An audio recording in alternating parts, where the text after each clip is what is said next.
Selamat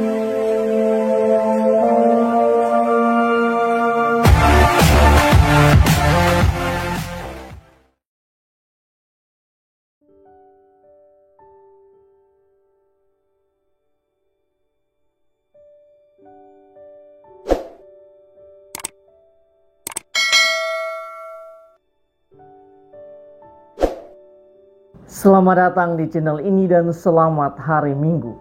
Sahabat-sahabatku yang terkasih, hari ini kita sudah sampai pada minggu ketiga masa Prapaskah. Itu artinya kita sudah berjalan hampir setengah perjalanan di masa tobat ini. Satu pertanyaan penting yang harus kita jawab ialah, apa bentuk pertobatan yang sudah saya lakukan selama ini? Pada awal masa Prapaskah, saya sudah menekankan bahwa masa ini adalah kesempatan emas bagi kita untuk bertobat. Mungkin akan ada yang mengatakan bahwa setiap hari adalah waktu untuk pertobatan. Hal ini benar adanya, tetapi masa ini adalah masa yang benar-benar dikondisikan oleh gereja agar kita mau untuk melakukan pertobatan diri. Ada slogan yang mengatakan, kalau bukan sekarang, kapan lagi? Di dalam bacaan Injil hari ini, sebanyak 2 kali Yesus mengatakan dengan sangat tegas, jikalau kamu tidak bertobat, kamu semua pun akan binasa. Memang kata-kata ini ditujukan kepada orang-orang sesamanya, tetapi dalam konteks masa tobat ini, kata-kata Yesus juga relevan untuk hidup kita. Di dalam bacaan kedua, Santo Paulus juga mengingatkan kepada jemaat di Korintus bahwa apa yang telah terjadi pada sejumlah orang Israel di padang gurun harusnya menjadi contoh dan peringatan. Saat itu sejumlah orang Israel ditewaskan karena hidup mereka tidak berkenan di hadapan Allah dan senantiasa bersungut-sungut. Dalam arti tertentu, pengalaman-pengalaman masa lalu harusnya menjadi pelajaran hidup yang berharga. Terkadang orang lain ataupun pengalaman mereka bisa saja diutus Tuhan untuk memperingati atau bahkan membantu kita untuk mengembangkan kualitas kehidupan kita.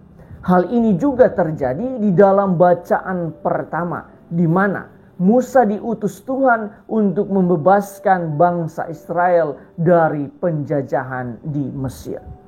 Sahabat-sahabatku yang terkasih, berdasarkan bacaan-bacaan hari ini, marilah kita merenungkan sejumlah remah permenungan tentang pertobatan. Pertama, di dalam bacaan Injil, Yesus mengatakan, jikalau kamu tidak bertobat, kamu semua pun akan binasa. Itu artinya pertobatan adalah suatu kebutuhan manusia untuk memperbaiki kehidupan spiritual atau kehidupan rohani agar semakin berbuah. Karena iman yang tidak berbuah akan menjadikan hidup kita binasa secara rohani, sebab tidak memberikan manfaat bagi kita dan orang-orang di sekitar kita. Kedua, di dalam Injil, Yesus pun memberikan sebuah perumpamaan. Ia menjelaskan bahwa sebuah pohon ara diberikan kesempatan 1 tahun untuk berbuah. Dan jika tidak berbuah setelah 1 tahun itu, maka pohon itu harus ditebang. Itu artinya, masa Prapaskah ini adalah kesempatan yang diberikan Tuhan untuk bertobat dengan menyingkirkan debu-debu dosa yang melekat dalam diri kita. Itulah dosa-dosa yang terkadang membuat kita bangga dengan keberdosaan kita itu. Selain itu, ingatlah bahwa kematian itu adalah suatu misteri. Tidak ada satupun manusia yang mengetahui dengan pasti kematiannya sehingga ia dapat mempersiapkannya dengan baik. Karena itu, salah satu jalan untuk mempersiapkan kematian kita ialah ketekunan di dalam pertobatan. Ketiga, di dalam bacaan kedua, Santo Paulus memperingatkan jemaat di Korintus untuk bertobat. Teguran atau peringatan dari Santo Paulus semata-mata bukan untuk dirinya, tetapi untuk kebaikan dari jemaat Korintus secara keseluruhan. Di masa Prapaskah ini kita juga belajar bahwa pertobatan yang kita lakukan bukan semata-mata tuntutan dari gereja, tetapi untuk kebaikan diri kita, kebaikan orang lain, dan keselamatan bersama.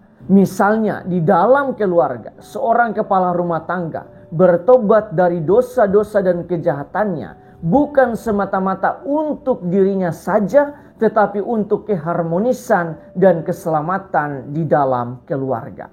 Ingatlah bahwa di dalam Injil Yesus pernah berkata, demikian juga akan ada sukacita pada malaikat-malaikat Allah karena satu orang berdosa yang bertobat. Tuhan memberkati kita semua.